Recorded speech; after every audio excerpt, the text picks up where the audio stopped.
자, 다섯 번째 썰 한번 가보도록 하겠습니다. 댓글 컨텐츠고, 영상 제목.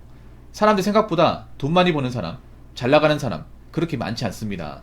라는 영상에 달린 댓글입니다. 예, 많지 않아요. 근데, 많지 않은 것들은 뭔가 많은 것처럼 포장을 해서 얘기하는 것들이 많거든요. 부풀려서. 우리가 돈이 많이 번다. 돈 많이 번다는 고수익이잖아. 그럼 고수익 기준이 뭘까? 제가 봤을 때 객관적으로 고수익 기준은 억대 연봉이에요. 억대 연봉. 그러니까 1억. 1억 연봉을 보는 사람. 지금 현재 대한민국 억대 연봉자는 119만 명인가 그럴 겁니다.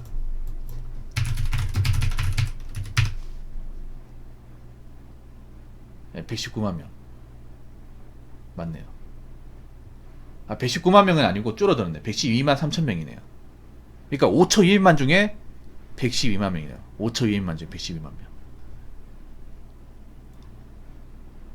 여기 있는 분들 중에 억대 연봉 보는 사람 있어요? 잘 없을 겁니다. 월급쟁이는 억대 연봉이 거의 없을 거예요. 왜냐? 봉급쟁이가 이제 억대 연봉을 가려면 높은 위치까지 가야 되거든요. 근데 절대 다수의 봉급쟁이들은 높은 위치까지 못 가요. 가기 전에 나와요.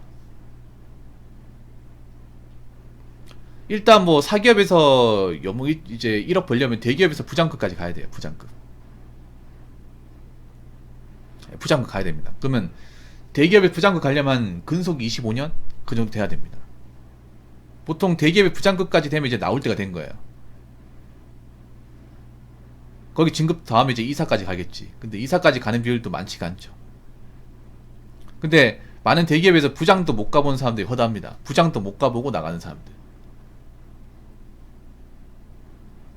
공무원 같은 경우에는 억대 연봉을 보려면 한 3급에서 4급 정도 가야 돼요. 그것도 짬이 많이 찬 상태에서.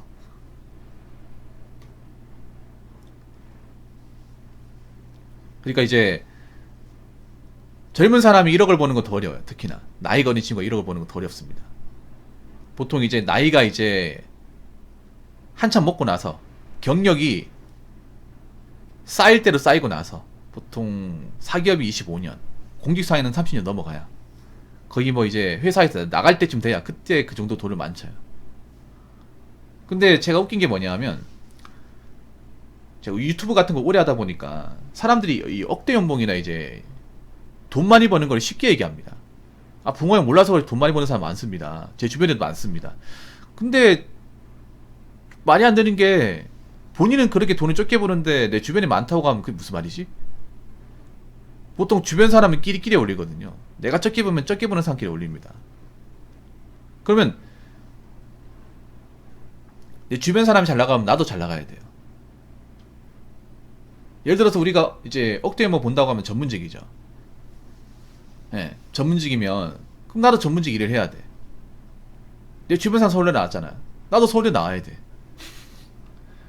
내 주변 사람이 로펌에서 일을 하죠. 그럼 나도 로펌에서 일을 해야 돼. 그래야 할 수 있는 거 아니야? 근데 자기는 그 근처도 가보지도 못하는데 어떻게 알죠?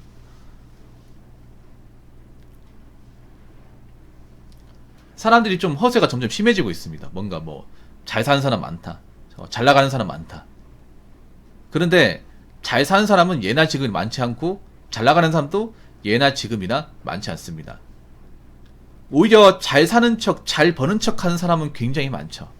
잘 벌지 않는데 잘 버는 척, 잘 사는 게 아닌데 잘 사는 척 하는 사람 많죠. 예를 들어 그런 거예요. 뭐 신축 아파트 들어갔는데 신축 아파트 들어갔다고 잘 사는 게 아니죠. 거기 연끌에 들어갔으면 그 갔기 전까지는 잘 사는 게 아니에요.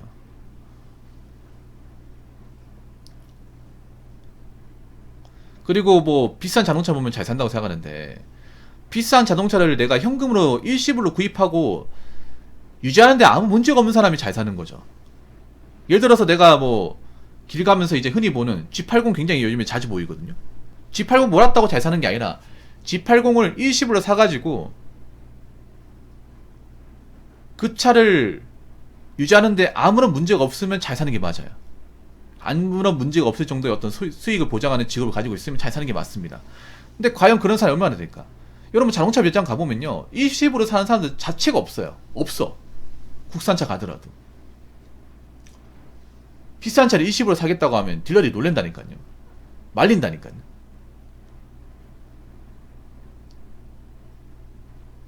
오히려 겁도 없이 오라이브로 사는 사람은 더 많아졌습니다. 오라이브로. 그렇기 때문에 제가 항상 얘기하는 게 정말 겉만 봐가지고 남자 입장에서 차만 봐가지고 이 사람은 잘 산다 그렇게 생각하시면 안 됩니다. 예나 지금이나 잘 버는 사람, 잘 사는 사람은 많지 않습니다. 자, 댓글 한번 읽어보도록 하겠습니다. 저는 적게 법니다. 그치만 무력이 별로 없어요. 그래서 월 1000과 월 500의 행복감 차이가 제 기준으로는 없습니다. 제 친구 중에 지난 몇 년간 집 지어 팔아서 엄청나게 돈을 많이 번 친구가 있지만 그 친구가 부럽진 않아요. 정신승리가 아니라 진짜로요. 제 가족과 아이들이랑 함께하는 시간이 가장 소중하고 행복한데 큰 돈이 필요하지 않습니다. 요즘같이 날 좋은 봄날에 나들이만 다녀도 행복해요 라고 적으셨습니다. 무력이 별로 없다. 무력이 별로 없는 건 좋은 거예요. 근데 돈은 필요합니다. 근데 적게 벌어서 행복한 건 좀 어려워요. 상식적으로. 벌이는 어느 정도 있어야 돼요. 왜냐하면 현대사회에서 적게 번다는 것은 내가 현대사회 풍요로움을 적게 누린다는 얘기거든요. 적게. 안 누리거나 적게 누리거나. 근데 이 현대사회에서 어떤 물질과 문명의 어떤 혜택과 풍요를 못 누리면 행복감을 느끼는 게 좀 어려워요. 특히 대한민국에서. 솔직한 말로.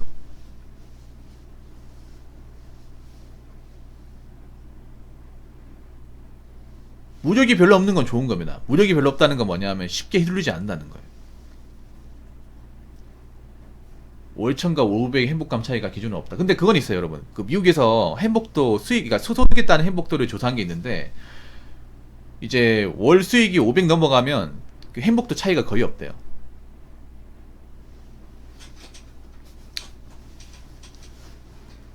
(500) 이상 넘어가면 고만고만하대. 근데 이제 500 밑으로는 차이가 확 벌어진대요. 소득에 따른 행복도가. 아마 그런 것 같아요. 뭐 500이 있다고 해서 엄청나게 부자는 아니지만 그래도 500 정도 번다고 치면 돈 때문에 내가 어디서 뭐 좀 하고 싶은 거 못하고 산다거나 뭐 차를 못 굴린다거나 이제 그런 건 아니니까. 근데 보통 돈을 많이 벌면 그런 거 있어요. 돈을 많이 버는 사람은 굉장히 바빠요.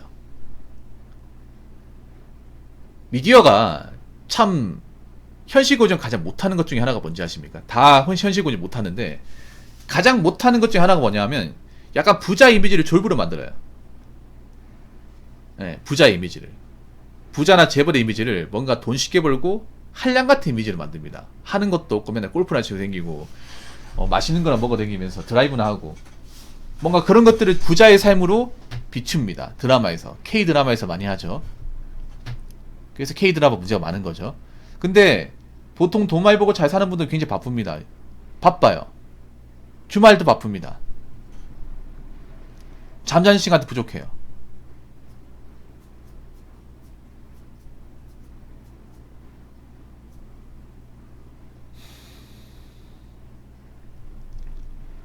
그래서 돈을 많이 번다는 건 어떻게 보면 그런 겁니다. 내가 그만큼 나의 어떤 소중한 시간을 버려가면서까지 돈 번에 투자하는 거예요, 이게. 그래서 우리가 부자라고 하면 쉽게 돈을 번다고 생각하는데 우리가 왜 쉽게 돈 번다고 생각하지 않아요? 만날 일이 없기 때문에 쉽게 돈 번다고 생각하는 거야, 쉽게. 그리고 미디어 같은데 부자의 모습들이 뭔가 사무실에 앉아가지고 서류에 서명이 나오고 기름때 안 묻히고 여자 주인공이랑 드라이브나 가고 뭐 백화점에 가서 돈이나 쓰고 이런 모습만 보여주니까 그냥 부자들은 먹고 노나 보다 이렇게 생각을 합니다. 근데 상식적으로 접근할게요. 우리가 부자를 어떻게 합니까? 부자랑 친합니까? 우리가 부자가 아닌데.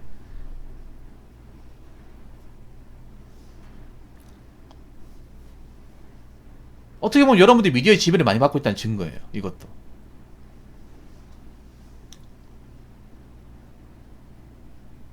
어떻게 보면 부자분들은 가장 부지런한 사람 중에 한 명이에요. 가장 부지런한 사람. 서민보다 훨씬 더. 왜냐? 내가 부자라는 거는 그만큼 지켜야 될 게 많잖아요.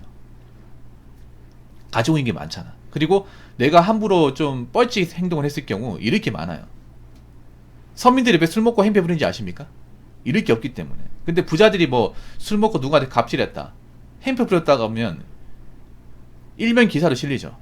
재벌 누구 갑질이라고 하면. 그 주가가 확 떨어지죠. 갑질 한 번에 몇십억이 그냥 날라가. 이런 많이 봤잖아요. 갑질 한 번 했다고 불면도 일어나면 며칠 상간에 매출이 수십억이 떨어져요. 어,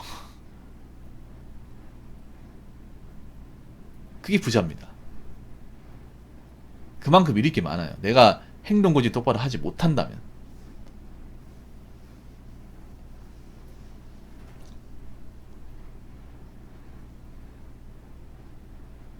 지금 가족과 아이들이랑 함께하는 시간이 가장 소중하고 행복한데 큰 돈이 필요하진 않습니다. 그래도 큰 돈이 필요할 겁니다. 그래도 돈이 있는 게 좋아요. 돈이.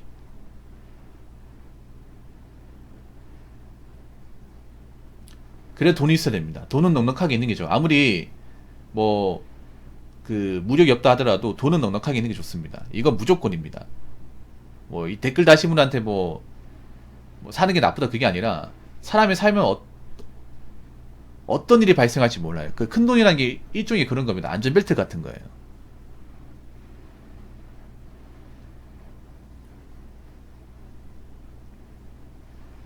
안전벨트. 그래서 큰 돈이 있는 게 좋아요. 맞아요. 노숙자들 행패 부리는 것도 자기 어차피 물어줄 돈 없으니 괜찮다 그랬어요. 여러분 노숙자들이 막 싸우고 가는 경우 있죠. 그러면 경찰서 이제 잡아가잖아요. 그 상해죄 나오잖아. 그러면 어떻게 얘기하는지 아세요? 경찰이 한번 저 합의금 없습니다. 그냥 유치장에 보내주있어. 유치장에 그냥 거기서 노역하고 그냥 좀 뻐길게요. 그럼 되거든요. 그러니까 보통 이제 벌금 합의금 없잖아. 그 벌금 못 내잖아. 그러면 구치소에서 노역을 하면서 이제 그 이제 하루 이제 구치소 생활하면서 노역하면 일당씩으로 벌금을 깎아 나갈 수 있거든요. 지금 얼마인지 모르겠는데 보통 노숙자들이 그렇게 합니다. 만약에 상해 해가지고 누굴 때려가지고 얼굴 상처를 내고 상해거든요. 상해는 비친고죄예요. 무조건 이제 합의했다 하더라도 법정까지 가야 돼. 그렇게 되고 나서 뭐 이 사람한테 벌금 300만 나왔어. 300만 원 내야 되는데 돈이 없죠. 그러면 법원에서는 이 사람을 이제 구치소 소관해가지고 이제 벌금 받은 만큼 그 금액을 이제 노역을 시켜서 깎아 나가는 거예요. 몸으로 때우는 거죠. 어차피 거기 있으면 밥하고 돈 다 주잖아. 그래서 일부러 그런 것도 있어요. 일부러 싸워가지고 벌금 나와서 깜빵 들어갈래. 나 구치소 가가지고 몸으로 때울게. 그럼 되잖아. 오케이? 이런 식으로 나오는 경우도 있어요. 왜냐하면 밖에 생활하는 것보다 차라리 깜빵이 더 낫다고 생각합니다. 예, 10만원. 그러니까 한 달 뻥이면 되니까. 아무튼 제가 마지막으로 드리고 싶은 얘기는 아무리 지금 행복해도 돈이 있어야 됩니다. 돈. 왜냐 우리가 살면서 어떤 일이 벌어질지 모르기 때문에. 그래서 뭐 무력이 별로 없다. 뭐 큰 돈이 필요하지 않다고 생각하지만 그래도 돈이 있어야 됩니다. 그래서 돈을 어떻게든 잘 모으시고 잘 관리하시기 바라겠습니다. 자, 이상으로 5번째 썰 마치도록 하겠습니다.